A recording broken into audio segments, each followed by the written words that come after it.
Aujourd'hui, moi, je vais rien te proposer. Je vais juste expliquer globalement ce que tu peux avoir avec nous, et je vais te laisser réfléchir. Je vais te laisser réfléchir dans les 3, 4 prochains jours, et tu me diras ce que ça fait de te lever, de toujours pas avoir de plan d'action, toujours pas d'être entouré, etc. Et d'ici la semaine prochaine, quand tu auras réellement envie de changer, tu m'enverras un message, t'as mon numéro, ou même mon email, et tu me diras, hey Valentin, j'ai vu des personnes y arriver alors qu'ils avaient la même situation que moi. Tu m'as expliqué ce que vous pouvez faire avec moi. Écoute, j'ai envie de me lancer, j'ai envie de trouver une solution financière avec vous, comme ça, vous pouvez me former, je peux vous rejoindre et je peux pousser durant les 3 prochaines années pour ne pas partir à la retraite dans 7 ans, être plus libre financièrement et me sortir de là. On va faire ça. Aujourd'hui, je vais rien te proposer. T'auras rien, tu pourras rien acheter aujourd'hui. Est-ce que tu as envie de faire face à tes peurs et de les surmonter pour pas vivre justement cet enfer-là d'ici 5 ou 10 ans? Oui. Et moi, ce qui me fait kiffer, c'est de sortir de ma zone de confort de toute façon. Et puis au pire, si j'investis et que, au pire des cas, si j'investis et que ça me rapporte rien, j'aurais appris. On apprend toujours de. Parfait. Donc encore une fois, pendant encore combien de temps tu veux le soir te coucher, regarder ta femme dans les yeux et lui dire, chérie, désolé, j'ai pas assez confiance en moi. Je suis pas capable d'investir 6 000 balles en moi. Step up, devenir ma version 2.0, que je sais que tu aimerais, que je sais qui pourrait t'apporter plus, que je sais nous permettrait de voir plus notre fils, etc. Pendant encore combien de temps est-ce que tu as envie de te coucher le soir et penser à ça, penser à cette vie que t'aimes pas et que tu es en train de fuir? Ouais, ouais, je dis pas que je l'aime pas ma vie, mais je dis que oui, j'aimerais faire autrement. C'est-à-dire l'énergie que je mets dans mon travail, parce que je me lève le matin, tu vois, j'ai la banane, j'y vais, voilà. Je suis heureux de vivre, il n'y a pas de souci. Mais c'est vrai que cette énergie-là, je me dis demain, si ça me rapporte beaucoup plus, je serai le plus heureux des hommes, c'est sûr. T'es en train Donc, de rationaliser. T'es en train de rationaliser. Tout à l'heure, tu m'as dit, j'ai pas de temps pour moi. Je suis salarié. Je vois mon fils 2 fois par jour. C'est bisous sur le front et ben voilà, je suis occupé. Le week-end, je suis pris, etc. Et je pars oui. une fois en vacances par an. Donc non, t'es pas si épanoui que ça. Sinon, tu serais pas là. Et sinon, tu m'aurais pas dit tout ça. Non, mais après, je trouve, enfin, oui, oui, t'as raison, dans un sens, t'as raison. C'est-à-dire, Tant que tu je me, rationaliseras, regarde, Olive, tant que tu rationaliseras et tant que tu seras en mode, non, non, j'ai la vie que je veux, j'ai la banane, etc., tu resteras là où tu es. Par contre, je te dis, dans les prochains jours, si tu acceptes que tu n'as pas la vie que tu veux, si tu acceptes que tu n'es pas Olivier que tu pourrais être, là, tu vas changer et tu vas passer à l'action, que ce soit avec nous ou avec quelqu'un d'autre. Moi, franchement, j'espère pour ton fils et ta femme que tu vas passer à l'action, que ce soit avec nous ou pas, je m'en fous en fait, tu vois. Sincèrement, je m'en branle. J'espère juste pour ta famille que tu vas faire les choses, parce que sinon tu vas juste porter ce regret-là tout. Chers amis closers, ça y est, c'est officiel. J'ai participé à un challenge. Alors, j'ai pas participé à n'importe lequel. J'avais bien choisi ma cible. J'avais décidé de faire un challenge immobilier. Et du coup, j'ai fait le challenge de Yann Darwin qui s'est plutôt très très bien passé. Dans l'ensemble, franchement, l'organisation était top. D'ailleurs, félicitations à toute l'équipe qui est derrière tout ça parce que voilà, faire autant de millions d'euros en aussi peu de temps et avec autant de closers, etc., c'est beaucoup de logistique. Et franchement, tout a été fluide. Donc, franchement, félicitations à eux. C'était vraiment très bien huilé, en tout cas de ce que j'ai trouvé. Euh, pour ma part, comment est-ce que j'ai trouvé le truc? Bah, j'ai trouvé ça très intéressant parce que c'est vrai que c'est un style de vente un petit peu différent. On a besoin d'aller un petit peu plus vite. On a beaucoup d'appels sur la journée. Alors moi, je pense que j'ai eu peut-être 6 ou 7 appels au maximum en une journée. Donc voilà, je faisais en sorte de ne pas déborder sur les autres appels, etc. Sur ça, j'ai pas eu à décaler d'appels, etc. Donc c'était plutôt fluide. Ou sinon, j'ai eu un petit peu de chance de ce côté-là. Maintenant, est-ce que je recommande aux closers de faire des challenges pour générer de l'argent? Bah, de ce côté-là, attends, je vais voir la fenêtre. De ce côté-là, pas vraiment. Pourquoi est-ce que je conseille pas de faire des challenges? Tout simplement parce que réapprendre une offre, se retrouver dans une nouvelle team, devoir comprendre l'avatar, etc. Tout ça, c'est quelque chose qui est extrêmement énergivore et surtout qui est très, entre guillemets, c'est pas facile à chaque fois, tous les mois ou même tous les 15 jours, de devoir réapprendre une offre, réapprendre l'avatar, etc. pour derrière devoir performer. C'est clairement pas le plus simple et c'est même pas vraiment optimisé. C'est pas comme ça que tu vas réussir à atteindre le plus rapidement possible les 10, 20, 30 000 euros par mois. Donc non, je conseille pas de faire des challenges. Par contre, je conseillerais de faire les meilleurs challenges. Ça, pourquoi pas, ça peut être une stratégie. Tu es sur une offre toute l'année et puis dès qu'il y a un gros challenge, tu le fais parce que voilà, tu sais que là, tu peux prendre plusieurs milliers, voire dizaines de milliers d'euros en quelques jours. Là, ça devient intéressant. Mais voilà, pour cette raison, pour le côté turnover, pour le côté devoir réapprendre, s'adapter, etc., c'est vraiment pas intéressant d'enchaîner les challenges. Et je vous le dis pourquoi. Parce que je sais que parmi vous, il y en a qui font ça. Je sais que vous ne générez pas l'argent que vous souhaitez. Je sais que ça fait peut-être des mois, voire des années que vous faites ça. Et au final, vous n'arrivez jamais à atteindre la barre des 10 000, 15 000 euros par mois de manière stable. Et voilà, vous réveillez le matin, zéro stress, vous savez ce que vous allez faire, vous avez tout votre process est clair, etc. Et donc c'est pour ça que je vous dis ça. J'ai moi-même pu coacher d'ailleurs des closers qui étaient dans cette situation-là, donc je connais la situation.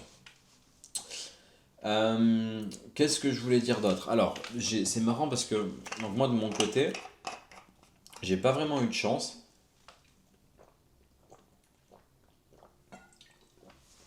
J'ai eu environ, donc c'est simple, en tout on m'a envoyé 30 prospects. Ok? Sur les 32, pardon. Sur 32 prospects, il y en a 2 ou 3 qui ont dû annuler, ou qui n'étaient pas assez intéressés en tout cas pour venir après les relances, etc. Ils ont pas relancé. Et alors il faut savoir que j'avais un setter. Donc j'avais un setter qui appelait mes prospects, qui s'assurait un petit peu de leur motivation, qui s'assurait qu'ils allaient bien venir. Donc c'est pour ça que j'ai eu un gros taux de choix. Je crois que j'ai eu plus de 95% de taux de choix. En fait, tous mes prospects sont venus, sauf ceux que j'ai disqualifiés avant. Il y en a eu très peu, parce que sinon j'aurais disqualifié tout le monde. Je vais vous expliquer pourquoi. Et voilà. Donc mon process était très fluide. J'avais mon setter, je lui avais donné un process. Il appelait les prospects que j'allais avoir durant la journée. Il s'assurait qu'ils allaient bien être présents. S'ils n'étaient pas présents, s'ils ne leur répondaient pas, c'est moi qui envoyais un message avec le lien Google Meet. Et puis c'était plié, quoi. Donc voilà un peu le process que j'ai suivi. J'ai eu donc 32 prospects qui me sont envoyés. J'en ai, je dirais, 29. Enfin, j'en ai 2 qui ont annulé. Donc au final, j'en ai eu que 30. Et sur les, je dirais, 30 restants, il y en a 3 que j'ai peut-être pas eu parce qu'ils avaient vraiment une très mauvaise situation. On a préféré les enlever. Enfin, ça avait aucun sens de les prendre en appel, quoi. Donc voilà, donc sur ces prospects, il me restait donc environ un truc comme 27 prospects. Sur la totalité des leads qui me sont envoyés, 70, enfin entre 65 et 70% avaient moins de 10 000 euros d'épargne, voire parfois moins de 5 000 euros d'épargne. Donc c'est là, moi, ça a été le gros problème en fait, ce challenge, c'est que j'ai eu vraiment que des personnes sans argent. Donc ça a été pour le coup très challengeant parce que j'ai dû... La première personne que j'ai eue sur le challenge, elle s'appelle Sylvie. Sylvie, elle allume la caméra, elle avait un trou dans son plafond à cause de la grêle et elle avait 3 000 euros sur son compte en banque, sachant que la première offre qu'on vendait était à 6 000 et qu'on vend de l'immobilier, donc il faut quand même avoir un petit peu de finance à côté, parfois c'est quand même intelligent.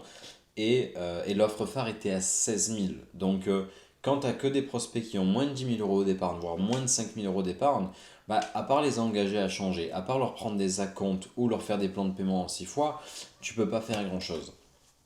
Donc malheureusement, ouais, j'ai eu ça. Bon, j'arrive à m'en sortir.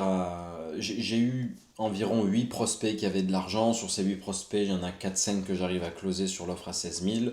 Et il y a 3 appels où là, voilà, j'ai pas. Enfin, il y a 2 facteurs. Il y en a un que j'ai foiré, où vraiment j'ai pas eu la frame, etc.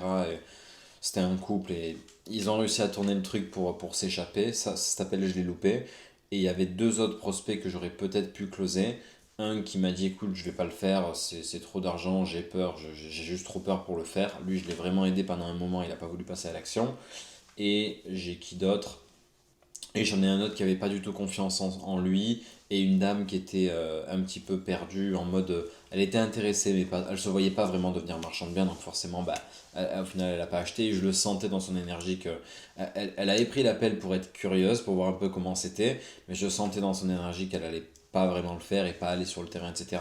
Donc elle aurait pas eu de résultat, donc voilà, j'ai rien pu lui vendre à celle-là. Donc ouais, tout le reste, bah, je leur ai vendu l'offre à 16 000, plus ceux qui avaient pas beaucoup d'argent mais qui étaient très motivés, ceux-là j'ai pu leur vendre l'offre à 6 000.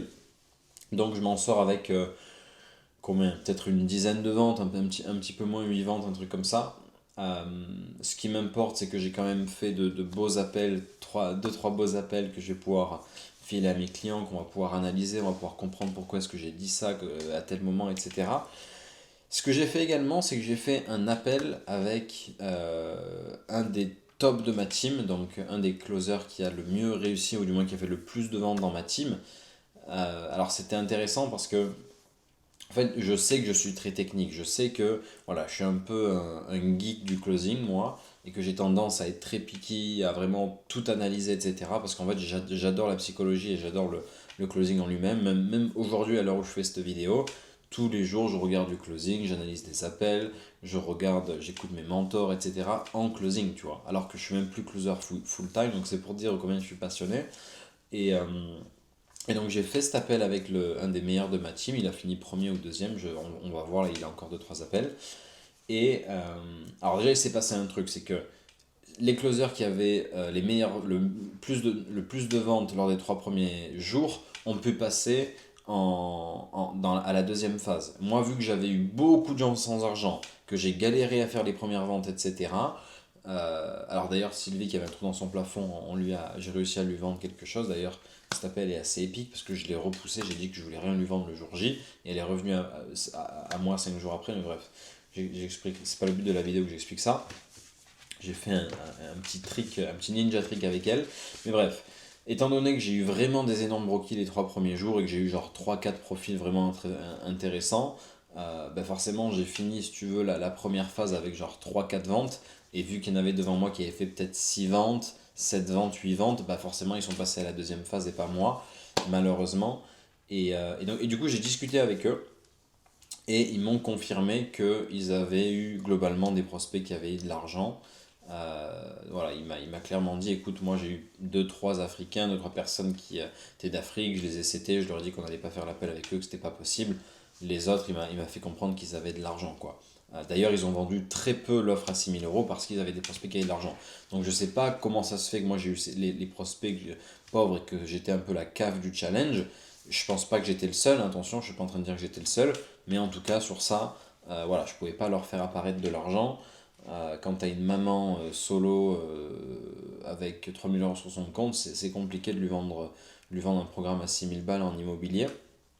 Donc voilà, mais on arrive quand même à décrocher quelques ventes sur des profils comme ça, donc c'est quand même cool. Qu'est-ce que je voulais dire? Donc j'ai discuté avec le deuxième de ma team et c'est l'info très marrante qu'il m'a dit, c'est que je lui ai dit ok, quelle est un peu ta technique, toi comment est-ce que tu as fait, je suis curieux, comment est-ce que tu as procédé dans tes appels, comment est-ce que tu faisais? Et il m'a dit purée c'est marrant parce que moi je me suis fait insulter, quand j'annonçais le prix parfois il y avait des gars ils me disaient mais attends vous êtes des fous, vous êtes des escrocs etc. Donc là c'était marrant de voir son feedback en fait. Il s'est fait un petit peu parfois puis on l'a pris de haut parce qu'en fait, bah, il annonçait ça à 16 000 balles en mode c'est une baguette de pain, mais ces gens-là, ça les surprenait tellement en fait que il y en a quelques-uns qui l'ont insulté. Et en fait, lui, il m'a dit globalement, écoute, moi je suis moi-même dans les appels, j'y vais en mode freestyle, quoi. Je fais tout pour vendre en fait.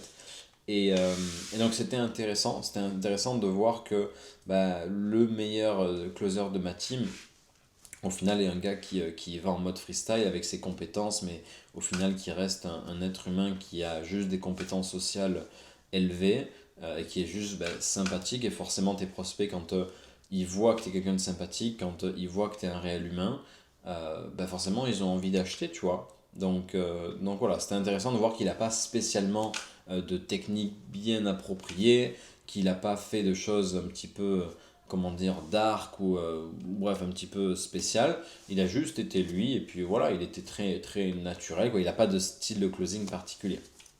Donc c'était intéressant d'avoir ce feedback. Euh, alors, autre chose, euh, quand j'ai eu cet appel avec lui, j'ai découvert qu'en effet, moi j'avais une énergie très dark par rapport à lui. Tu vois, j'ai remarqué que son énergie, sa manière de closer, etc., on était très très différents. Tu vois, moi j'ai plutôt le profil du psychologue, du gars un peu, enfin, clairement dark, tu vois, qui va parler lentement, qui va vraiment rentrer dans le cerveau de son prospect. Or, lui, il va être beaucoup plus sur le côté friendly, impactant, très humain, très let's go, on y va, tu vois. Ce qui est pas mon style. Du moins, je sais faire les deux, mais c'est pas mon style intrinsèque. J'ai déjà closé comme ça à l'époque, mais au final, je vais pas vers ça parce que c'est pas intrinsèquement ce qui me réussit le plus au final. Mais voilà, c'est vrai qu'après cet appel, j'étais en mode putain, mais c'est vrai que quand même, on est tous très différents, tu vois, on a tous des manières complètement différentes de closer, et l'important c'est de closer à sa manière, c'est en fait de closer à sa manière tout en implantant des stratégies qui font que tu performes parce que bah, y a des choses basiques super importantes à faire que tu fais. Tu vois, et moi, c'est ça qui m'importe. C'est que peu importe quel type d'énergie tu es, à la fin de la journée, je veux t'aider à te faire éviter d'avoir le plus d'objections possible, t'éviter de dire des choses qui vont créer de la friction dans le cerveau de ton prospect. Tout ça, au final, c'est ça le plus important, tu vois. Maintenant que sois quelqu'un qui ait beaucoup d'énergie, qui soit friendly, qui soit ci, ce que ce soit, à la fin de la journée, si tu as une vraie conversation avec tes prospects, ben, tu vas augmenter ton taux de closing et tu vas vendre plus, tu vois. Donc voilà. Alors, c'était intéressant aussi de voir qu'il y avait quand même quelques profils dans l'équipe qui avaient eu des remboursements sur des paiements. Alors là, je dis dans mon équipe parce que j'ai accès qu'au stade de mon équipe, mais c'est sur tout le challenge, ça, hein. Ce qu'on voit, c'est que les closers qui ont tendance à faire beaucoup de ventes et aller très très vite dans les appels, etc., en fait, ils se prennent beaucoup de chargeback parce que bah, le prospect, en fait, il se fait un petit peu pattern interrupt. C'est-à-dire qu'il arrive dans un appel, il se fait embarquer par l'énergie du closer qui lui demande quels sont ses objectifs, qui lui met un petit peu la pression sur le fait qu'il y a de l'urgence, qu'il faut réserver sa place, etc. Et en général, les prospects qui savent pas vraiment dire non et qui se sentent un petit peu trop engagés, bah, ils vont accepter, ils vont faire un acompte, ils vont faire un premier paiement, et puis après derrière ils vont réfléchir, ils vont regretter parfois et demander un remboursement. Donc voilà, j'ai vu qu'il y avait quand même eu je dirais qu'il y a au moins un à deux remboursements sur 10 personnes closées, ce qui montre que bah, closer ses prospects avec son énergie, etc., ça fonctionne, mais pas autant que ce qu'on croit. Parce que derrière, c'est pas des prospects qui vont avoir des résultats, c'est pas des prospects avec qui tu as eu une vraie conversation pour que derrière, bah, ils aient aussi des résultats et qu'ils se bougent le cul. Donc voilà, c'est cool de closer, mais l'important c'est quoi? C'est que le gars paye complètement et c'est que le gars s'engage aussi à faire les choses derrière, tu vois. Donc, euh, donc voilà. Je sais aussi qu'il y a une petite rumeur qui dit que il y en a qui prennent beaucoup d'acomptes, ils vendent des programmes à 35 000 mais ils prennent qu'un acompte et puis en fait quand le gars 2 jours après il commence à comprendre qu'il s'est engagé dans un truc à 16 000 ou 35 000, bah il veut pas payer le reste. Ça m'arrivait moi-même à l'époque. Moi-même à l'époque ça m'arrivait quand je closais avec ce style très engageant, très challengeant, etc. Ça m'arrivait de prendre des paiements et les personnes ben, revenaient plus jamais vers moi. Ils préféraient me laisser 1000 balles, voire 500, voire même 1000 balles. Ça m'est arrivé parce qu'ils préféraient pas se confronter soit à moi, soit au fait de nous dire ben, j'ai peur, je vais pas le faire en fait, ou j'ai encore des objections. Dans ce cas-là, ils préféraient nous laisser 1000 balles, abandonner leur paiement et ne pas continuer. Ça m'est arrivé à moi quoi. Donc je sais que ça arrive et je sais que sur ce challenge ça a dû beaucoup arriver parce que au vu comment la plupart des closers closent, c'est-à-dire à l'énergie, à l'urgence, au fait d'aller vite, bim bim bim, d'enchaîner les appels, bah, ton prospect, si derrière il n'était pas réellement engagé à changer les choses, il va juste chargeback, tu vois, il va juste se dire, écoute, non, j'ai pas envie de le faire, ce gars-là, il m'a juste vendu son truc, c'est 16 000 balles, 35 000 balles, ça vaut pas le coup, etc. Je vais juste pas le faire, tu vois. Donc ouais, il faut faire attention à ça. Il faut faire attention à ça parce que c'est pas le but non plus. Le but c'est d'aider des gens à changer leur manière de faire, faire en sorte qu'ils aient des résultats. Et je vous garantis que toutes les personnes que j'ai closées, c'est des gars, ils me remerciaient à la fin de l'appel. Ils me remerciaient soit à la fin de l'appel, soit le lendemain, ils m'envoyaient un message en mode Hey Valentin, ça y est, le paiement est fait, merci, let's go, l'aventure démarre, etc. C'était littéralement des messages comme ça que je recevais. Alors, je dis pas que les autres closers n'en reçoivent pas, hein, c'est pas du tout ça que je dis, mais je dis que ce qui est sûr, c'est que les prospects qui se sont pas sentis compris, écoutés, entendus, etc., bah eux, oui, ça peut créer de la friction du fait de leur vendre un programme comme ça trop rapidement. Ouais, parfois ils se sentent vendus, quoi. Ils se sentent vendus. Bref, voilà les grandes lignes de ce que je retiens de ce challenge. Alors, il y avait deux trucs aussi que je voulais vous dire, c'est 2-3 insights, données, data que j'ai pu récupérer. Quasiment 90% voire plus des prospects à qui j'ai dit... en fait, c'est ça. La plupart des prospects avec qui j'ai eu une vraie conversation sans bullshit sur leur situation, ils sont passés à l'action. Donc voilà, ça c'est le meilleur insight que tu peux retenir de cette vidéo, c'est que à partir du moment où tu vas avoir une conversation avec ton prospect basée sur où est-ce qu'il a mal, pendant combien de temps est-ce qu'il est encore ok de rester dans cette situation et d'avoir mal, si tu as vraiment cette conversation-là et qu'il ressent que tu le comprends, qu'il ressent que tu n'es pas là pour lui vendre un truc, mais que tu es réellement là pour l'aider, tu vas vendre. Et donc ça, c'est le gros insight que j'ai eu de ce challenge. C'est que vraiment, j'ai eu de vraies conversations avec mes prospects, en tout cas ceux qui ont closé, ce qui fait que derrière, ils passaient à l'action. Ce qui fait que derrière, bah, ils étaient en mode let's go en fait. Ce gars m'a compris, il sait quel est mon problème, j'ai plus le choix, la seule chose que je dois faire, c'est changer. Donc ouais, ça c'était une bonne donnée à avoir. Voilà, bah écoute, je t'ai tout dit, tu sais exactement comment s'est passé mon challenge, tu sais quels sont les challenges personnels moi-même que j'ai dû avoir. J'ai dû avoir à aider des gens qui n'avaient pas d'argent à se surmonter, à se challenger en étant encore plus dans une situation compliquée, mais pour derrière bah, être dos au mur et plus avoir le choix que de réussir. Et donc il y en a que j'ai vraiment réussi à aider, alors qu'ils avaient 2-3 000 euros sur leur compte en banque. Donc ça c'est quand même une grosse win. Tout à l'heure je vous parlais de Sylvie. Sylvie c'est une des dames en fait que j'ai repoussé durant l'appel. Je lui ai pas vraiment présenté quoi que ce soit, enfin plus ou moins. Et je lui ai dit écoute, tu pourras rien acheter aujourd'hui Sylvie parce que je veux que tu y réfléchisses à pendant encore combien de temps tu veux être dans cette situation, tu veux garder ces croyances limitantes qui t'empêchent de réussir. Et Sylvie elle est revenue vers moi 5 jours après, elle m'a envoyé un message. Et elle m'a dit écoute Valentin, je veux passer à l'action, je suis prête à me bouger. Et donc ça c'est quand même fou qu'elle ait fait ça. Et donc j'en ai eu plusieurs des prospects comme ça qui m'ont fait ça durant le challenge. Donc voilà, si toi aussi tu as envie d'apprendre la maîtrise intérieure, comprendre comment obtenir une stabilité émotionnelle, être détaché durant tes appels, vraiment aider tes prospects à devenir la version qu'ils souhaitent réellement devenir pour eux et pour leur famille, dans ce cas-là, en effet oui je peux te coacher.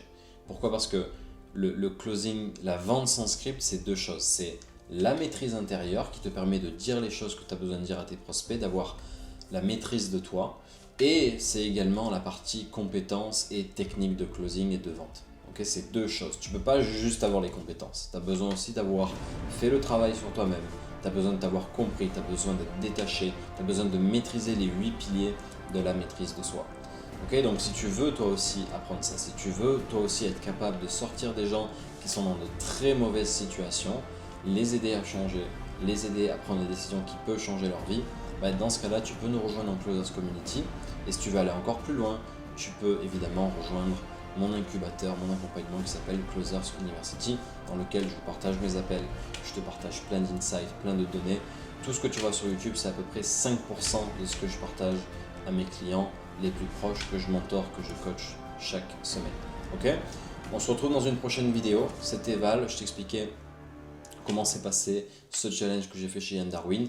À très vite, bye bye.